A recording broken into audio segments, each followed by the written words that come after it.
জাহান্নামের সর্বনিম্ন শাস্তি, দুটা জুতা পরিয়ে দেওয়া হবে পায়ের নিচে।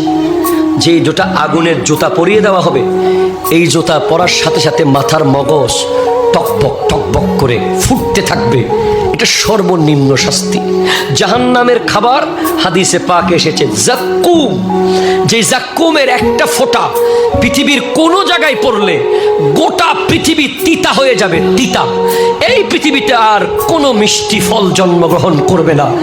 জাক্কুমের একটা ফোঁটা যদি পৃথিবীতে পড়ে, তিরমিজি শরীফের হাদিস, এটা এত তিতা ফল, এটা মুখের সামনে আনলেই অনেক দূর থেকেই এত বমি বের হবে, নারী বুড়ি সব বের হয়ে যাবে। এগুলো আবার ঢুকিয়ে দেওয়া হবে, আবার জাক্কুম দেওয়া হবে। যারা সুদখোর, যারা ঘুষখোর, ওদেরকে মানুষের পচা গলা পচের গ্লাসের শরবত দেওয়া হবে। যারা শরাবি মদ পান করে, ওদের গলার মধ্যে শরাবের ভাণ্ড ঝুলিয়ে দেওয়া হবে। যারা জিনা করে, যারা পরকীয়া প্রেমে লিপ্ত, ওদেরকে জাহান্নামের ভয়ঙ্কর এক আগুনের ড্যাগে ফেলে দেওয়া হবে।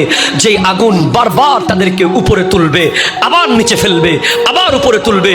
যে সমস্ত নারীরা স্বামীর বিছানায় পর পুরুষকে বসিয়েছে, যে সমস্ত নারীরা স্বামীর হক অন্যজনকে দিয়েছে, পরকীয়া করেছে, জুলুম করেছে, তাদের স্তনের মধ্যে প্যারাক মেরে জাহান্নামে লটকিয়ে রাখা হবে। জাহান্নাম এত ভয়ানক, জাহান্নাম এত ভয়ানক।